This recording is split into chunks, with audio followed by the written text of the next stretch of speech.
The sun hung low over the horizon, casting a hazy golden light that did little to pierce the dense canopy of cypress trees. The air was thick with humidity, the kind that clung to the skin and made every breath feel like an effort. As the documentary crew's jeep rumbled down the narrow dirt road, it felt like they were driving into another world, a world forgotten by time. Maxine Max LeBlanc sat in the passenger seat, her eyes scanning the landscape with a mix of fascination and unease. She was a woman of few words, preferring to let the lens of her camera tell the story. Beside her, Ethan Carter, the enthusiastic cameraman, fiddled with his equipment, adjusting settings and checking lenses. Behind them, Sofia Delgado, the sound technician, sat silently, her headphones around her neck, occasionally glancing at the recorder in her lap. The road narrowed further, flanked by thick underbrush and towering trees draped in Spanish moss. The village appeared almost out of nowhere, a collection of weather-beaten shacks and crumbling structures that seemed to sag under the weight of the years. A small group of villagers watched their arrival with suspicious eyes, their conversations falling silent as the jeep pulled to a stop. Max stepped out, her boots sinking slightly into the soft, muddy ground. The air was alive with the sounds of the bayou, croaking frogs, buzzing insects, and the distant call of unseen birds. She motioned for Ethan and Sophia to follow as they approached the group of villagers. One man stepped forward, his face lined with age and weariness. His eyes were sharp, and he carried an air of authority. "Y'all lost?" he asked, his voice a low drawl. Max offered a polite smile. "No, sir. We're here to make a documentary about the Rougarou. We've been in touch with Dr. Thibodeau. He said he'd meet us here." At the mention of the Rougarou, a murmur rippled through the villagers, their expressions darkening. The old man spat on the ground and muttered something in Cajun French. "Thibodeau's inside," he said, jerking his head toward a shack at the edge of the clearing. "But y'all best be careful. This ain't no place for city folk." Max nodded her thanks and led the way toward the shack. Inside, the air was cooler, but the sense of foreboding was palpable. Dr. Robert Thibodeau, a local historian and folklorist, sat at a cluttered table surrounded by old books and maps. He looked up as they entered, his face breaking into a welcoming smile. "Ah, you made it," he said, standing to shake hands. "Welcome to Bellefontaine. It's not much, but it has its charm." Max introduced herself and the crew. Dr. Thibodeau wasted no time getting to the heart of the matter. "The Rougarou is more than just a legend here," he began, his tone grave. "It's a part of our history, our nightmares. For generations, it has haunted these swamps, taking people under the light of the full moon. Most folks around here won't even speak its name." As Dr. Thibodeau spoke, Ethan began setting up his camera, capturing every word. Sophia adjusted her microphone, ensuring the audio was clear. Max took notes, her mind already piecing together the narrative. The villagers' warnings and the professor's stories painted a grim picture.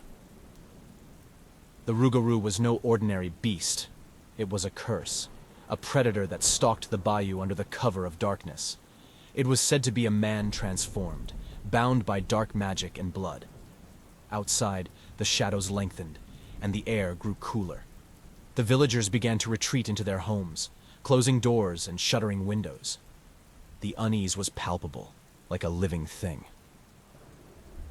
As the crew set up their camp near the edge of the village, the sun dipped below the horizon and the swamp came alive with nocturnal sounds. They built a fire, its flickering light casting eerie shadows on the surrounding trees. Ethan tested the night vision on his camera, capturing the ghostly glow of eyes in the darkness. Suddenly, a distant howl broke the night, sending a chill down their spines. It was a sound that seemed to come from everywhere and nowhere at once, a haunting cry that spoke of hunger and the hunt. "What was that?" Sophia whispered, her eyes wide with fear. Dr. Thibodeau's face was grim. "That, my friends, is the Rougarou. We're in its territory now. Best keep the fire high and your wits about you." The night stretched on, filled with the sounds of the bayou and the ever-present sense of being watched. Max sat by the fire, her mind racing with thoughts of what lay ahead. They were here to capture the truth, to document the legend. But the reality was already proving to be far more terrifying than any story. As the first stars appeared in the sky, Max couldn't shake the feeling that they were not alone. That something ancient and malevolent was out there, lurking in the shadows, watching and waiting. The following morning, the air was thick with anticipation and the lingering dampness of the previous night's humidity. Max and her team, fueled by a mixture of excitement and unease, prepared to venture deeper into the bayou. Dr. Thibodeau guided them, his expression serious as he checked his map one last time before leading them into the heart of the swamp. The village quickly disappeared behind them, swallowed by the dense foliage and twisted trees. The further they trekked, the more oppressive the atmosphere became. The thick canopy overhead filtered the sunlight, casting everything in a perpetual twilight.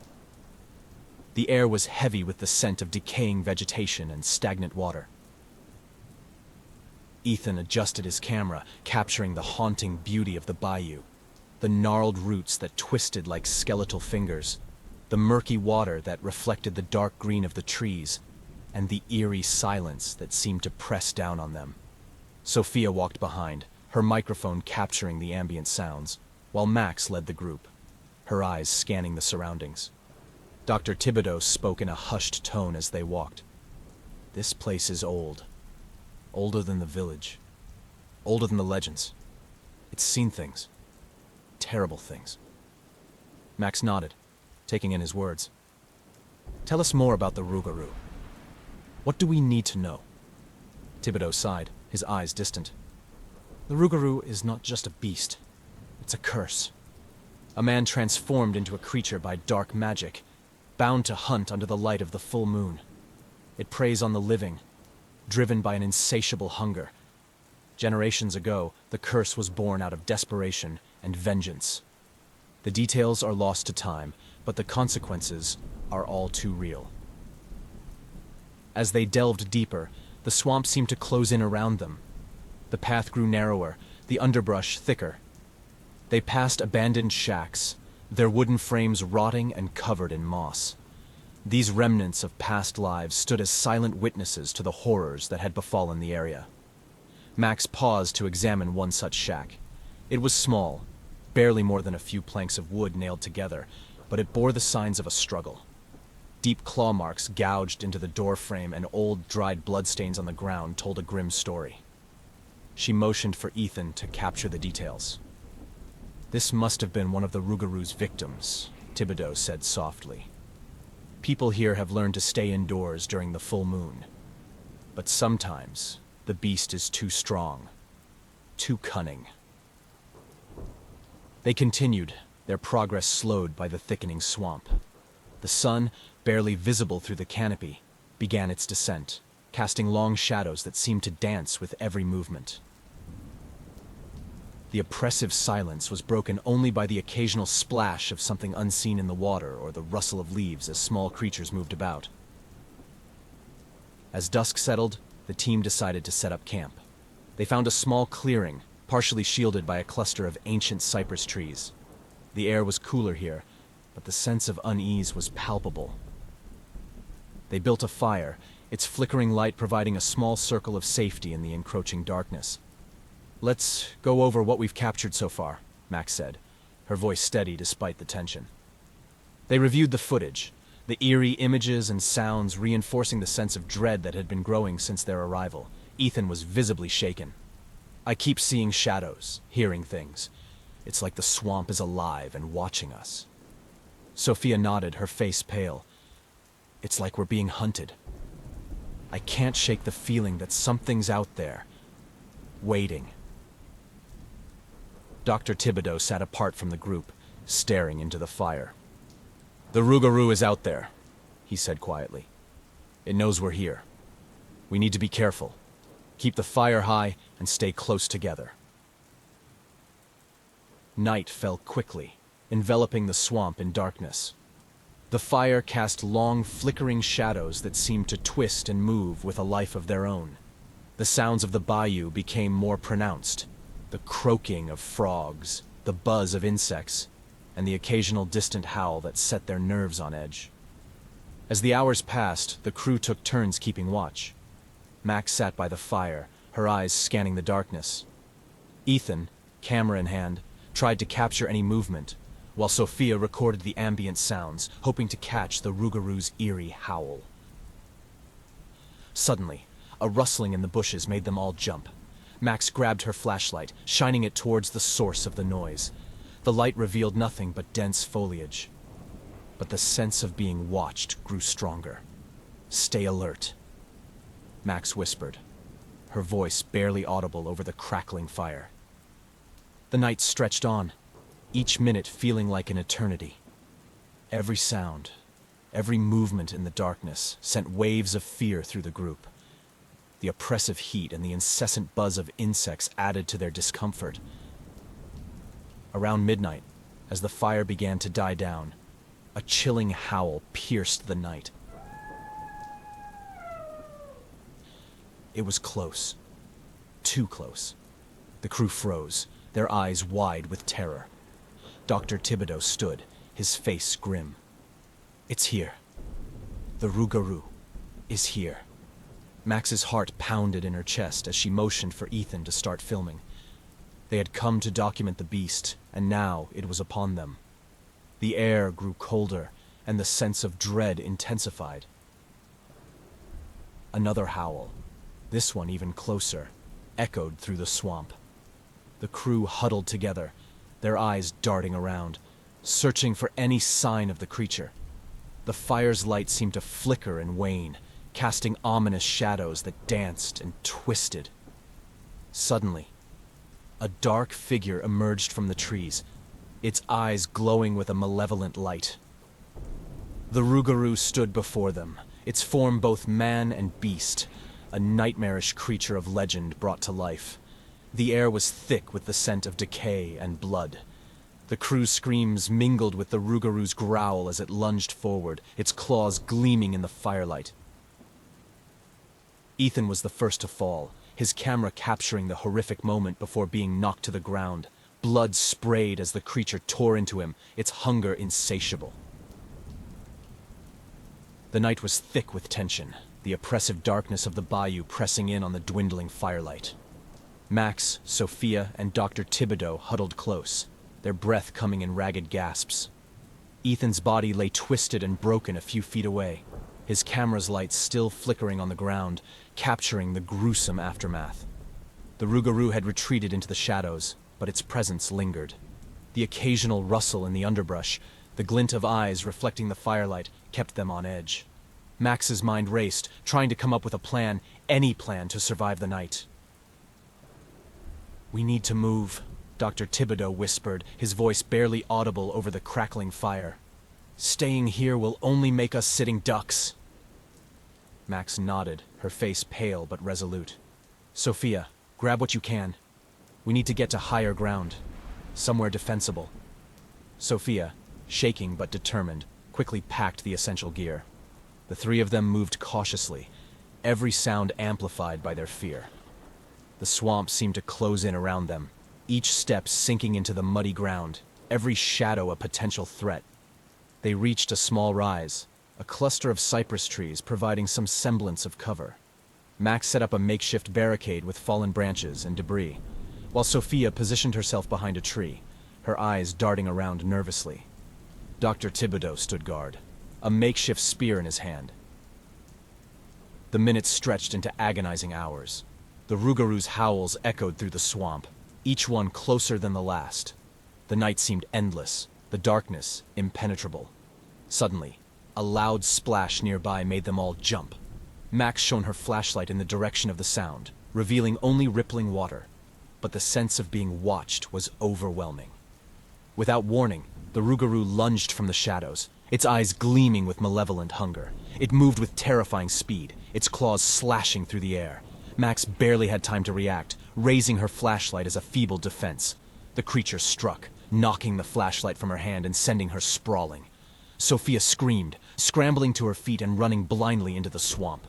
Dr. Thibodeau charged at the beast, his makeshift spear aimed at its heart. The Rougarou swatted him aside with ease, its strength overwhelming. Max scrambled to her feet, her heart pounding. She saw Sophia's retreating form disappearing into the darkness. "Sophia, no! Stay together!" she shouted, but it was too late. The Rougarou turned its attention to the fleeing woman, its predatory instincts kicking in. Sophia's screams echoed through the bayou, cut short by a sickening crunch. Max's stomach churned with fear and helplessness. She and Dr. Thibodeau were the only ones left, and the creature was relentless. Dr. Thibodeau, bloodied but determined, pulled himself up. "We have to lure it away. Buy some time," he panted.